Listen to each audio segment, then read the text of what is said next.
اور انا اولئک الاکابر، وہ کہتے کہ یہ جو اکابر ہے نا، متشتغلوا بتعظیم ہم یشفعوا لنا، جب یہ ان کی منت منوتی نظر نیاز دیتے ہیں تو جو اکابر ہیں، انا اولئک الاکابر راضی کی عبارت ہے، وہ یشفعوا لنا ہمارے سفارشی بنتے۔ تو وہ جو مورتیاں تھیں اوثان اصنام، وہ مراد ہے الحجارہ سے۔ اب اس پر سوال ہے زبردست کہ ان مورتیوں بیچاروں کا کیا قصور ہے؟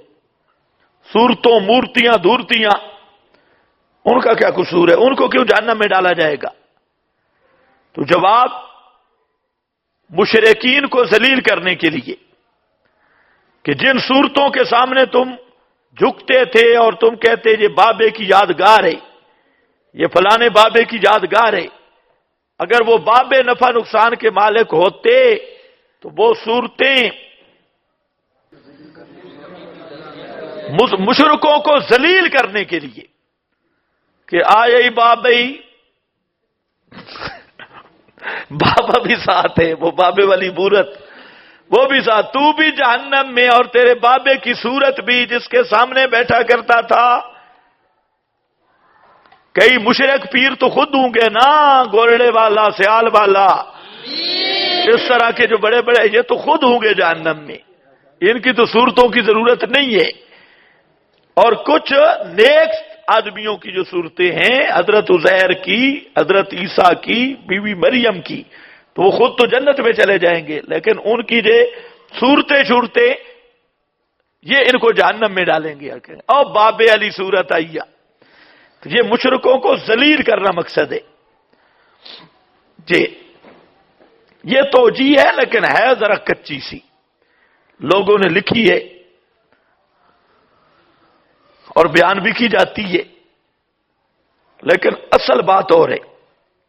دوسرا قول ہم اسی کو صحیح سمجھتے ہیں، دوسرے قول کو، کیونکہ دیکھیں نا، کوئی بت جو بناتے تھے وہ ہمیشہ پتھر کے تھوڑے ہی ہوتے تھے، بت آٹے کے بھی ہوتے ہیں، لکڑی کے بھی، اور آج کل کاغذوں کے ہوتے ہیں۔ تم سادے لوگ ہو، یہ پیروں کے فوٹو لٹکاتی۔ میاں والی میں ہم اشتہار لگا رہے تھے، جلسہ تھا، ہم گئے تو عصر کے وقت ایک دکاندار کھوکھا والا تھا، کھوکھا، اس کے کھوکھے میں پیر میئر علی کا فوٹو لگا تھا بڑا سا۔ تو ہم نے پوچھا یہ کیا؟ اس نے کہا کہ تمہیں کیا پتا، بزرگوں کا فوٹو ہے، بزرگوں کی نظر ہوتی ہے۔ ہم نے کہا ٹھیک ہے، ہم چلے گئے۔ ہم نے بھی پورا پکا ذہن میں رکھ لیا بھئی یہ کھوکھا یہاں ہے، 3-4 طالب علم تھے۔ تو وہ دکاندار پوچھ ہم نے اس سے پورا لیا بڑا پیار سے، بھئی اس فوٹو کا کیا؟ وہ کہتا ہے کہ جب سے میں نے دکان بنائی رات کو میں فوٹو باہر لٹکاتا ہوں، آج تک میری دکان پہ ڈاکہ نہیں پڑا، باقی دکانوں پہ پڑتے رہتے ہیں، حالانکہ میرا کوئی ہے بھی کچا کھوکھا نہیں پڑا۔ تو پیر صاحب ہم نے پورے فضائل سن لیے اس سے۔ گئے ہم، عشاء کے بعد آئے، سب بابے کے فوٹو کھولے، سارے میرے شیرے سیالے سب کھول کے آگ لگا دی، اور اسی جگہ پہ جلسے کا اشتہار لگا دیا جو فوٹو تھے۔ ہم چلے گئے آگے، بڑا جھگڑا بنا تھا، بڑا رولا بنا تھا۔ وہ بھی سمجھ گیا بھئی یہی بابڑے آئے تھے، انہوں نے بتا دیا۔ تو ہم نے کہا تو وہ تو ہم نے اس لیے کیا، آپ کہہ رہے تھے کہ وہ بابا دکان کی بات کرتے، وہ تو اپنی نہیں کر سکا۔ تو بابا راضی ہے فوٹو جلانے پہ، اگر بابا ناراض ہوتا تو ہمیں پکڑ نہ لیتا، پکڑ سکتا تھا یا نہیں؟ تو وہ بیچارے بہت پریشان ہوتے۔ تو آپ بھی مشرک کا یہ نظریہ ہے۔ تو یہ جو بت ہے یہ لکڑی کے، صرف لکڑی کے بھی ہیں، آٹے کے بھی ہیں، کاغذ کے بھی ہیں، اور آپ کے موبائل کے بھی ہیں، اندر سکرینے شکرینے۔ تو پھر الحجارہ اگر بت ہی ڈالنے ہیں جہنم میں تو الحجارہ کیوں فرمایا؟ یہ تو تب ہو سکتا ہے کہ بت صرف پتھر کی ہو۔ پتھر، آپ کو میری بات بولی سمجھ آ رہی ہے کہ نہیں؟ پوری بات سمجھو، انشاءاللہ پرچی لکھنے کی ضرورت نہیں ہوگی، بشرطے کہ بات سمجھ لو۔ ویسے شرارت کرنی ہے تو وہ انشاءاللہ اس کا علاج بھی آ رہا ہے۔ ہاں بھائی، تو الحجارہ سے کیا مراد ہے؟ آپ نے دیکھا ہوگا کہ ایندھن جتنا مضبوط ہو نا، آگ اتنی سخت ہوتی ہے۔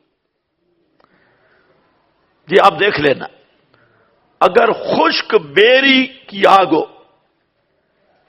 تو بہت گرم ہوتی ہے، اور گھاس پھوس کی آگ ہو تو وہ اتنی گرم نہیں ہوتی، ہوتی ہے لیکن اتنی نہیں۔ تو آگ کی سختی موقوف ہے ایندھن کی سختی پر۔ جتنا ایندھن سخت ہوگا اتنی آگ سخت ہوگی۔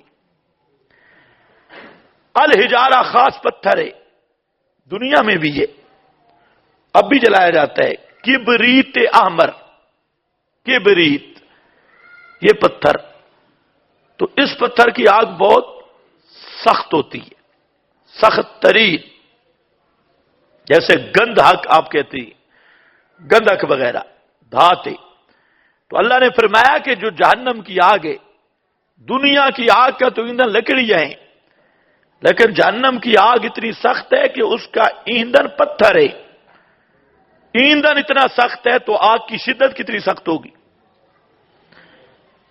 سمجھ گئے کہ نہیں سمجھ گئے؟ اس لیے تصویروں کو دوبارہ وہاں لے جانے کی کوئی ضرورت نہیں، تصویروں کا اشر نشر ہوگا۔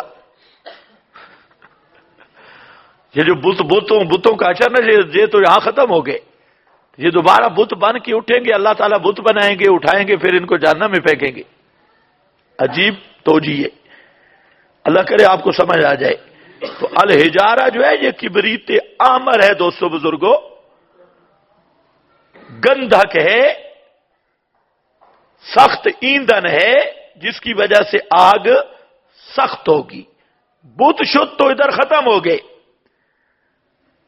مشرکوں کے بنائے ہوئے تو سارے ختم ہو گئے، پھر اللہ تعالیٰ خود بتوں کو اٹھائے گا، بنائے گا، پھر ڈالے گا، تو وہ تو خدا کے بنائے ہوئے بت ہوں گے، مشرکوں کے تو نہیں ہوں گے۔ دو وجہ میں نے بیان کر دی، اللہ کرے سمجھ آئے۔ اس لیے میں نے کہہ دیا کہ یہ کوئی چس نہیں ہے۔ الحجارہ کی جو دوسرا معنی میں نے کیا یہی متعین ہے۔ الحجارہ اعدت للکافرین، بنائی تیار شدہ ہے، تیار کی گئی ہے، کس کے لیے؟ میں نے کافر نہ کہو، کافر کو بھی کافر نہ کہو۔ اعدت للکافرین، تیار کی گئی ہے کافروں کے لیے، اشکال ہے۔ معتزلہ خوارج وغیرہ وہ کہتے ہیں دیکھا نا، آگ میں جو جائیں گے کافر ہوں گے۔ سمجھو آگ میں جو جائیں گے کافر ہوں گے، تو تم بھی تو کہتے ہو نا مرتکب کبائر کی آگ میں جائیں گے تو وہ کافر ہی ہیں۔ اعدت للکافرین، آگ میں جو جائیں گے وہ کافر ہوں گے۔ یہ جو تم نے بنایا نہیں جی، مرتکب کبائر کے کچھ مومن بھی جائیں گے اور پاک ہو کے نکل آئیں گے، اللہ فرماتے ہیں للکافرین، تم کہتے مومن بھی جائیں گے۔ یہ آج بھی یہ فرقہ موجود ہے، میں نے کل ذکر کیا تھا، تو کہتے ایک دفعہ جہنم میں گیا پھر نکلے گا نہیں، بدھو جہان کے۔ خیر، اس لیے یاد رکھو، ہم کہتے ہیں کہ پہلے معنی آیت کا غلط کیا۔ یہ کس لفظ کا معنی ہے؟ جائیں گے کافر۔ ہمیشہ باطل معنی غلط کر کے پھر استدلال کرے گا۔ وہ عدت کا معنی جائیں گے کہاں سے آیا بھائی؟ وہ عدت کا معنی تیار کی گئی ہے، تیار کی گئی ہے کس کے لیے؟ بولو شاور، کس کے لیے؟ کافروں کے لیے تیار کی گئی ہے نا۔ جیلیں تیار مجرموں کے لیے ہوتی ہے، اور کبھی حضرت یوسف بھی چلے جاتی ہیں، لیکن اعدت للمجرمین، تو جاننا اور ہے، تیار ہونا اور ہے۔ اللہ نے فرمایا کہ جہنم کو اصل کافروں کے لیے بنایا، اس لیے جو مومن جائیں گے وہ عارضی دخول ہوگا، تو مومنوں کے لیے تیار نہیں ہوئی، تیار کافروں کے لیے، جیلیں تیار مجرموں کے لیے. اور کبھی بزرگ بھی چلے جاتے ہیں نہیں چلے جاتے، بزرگ بھی چلے جاتے.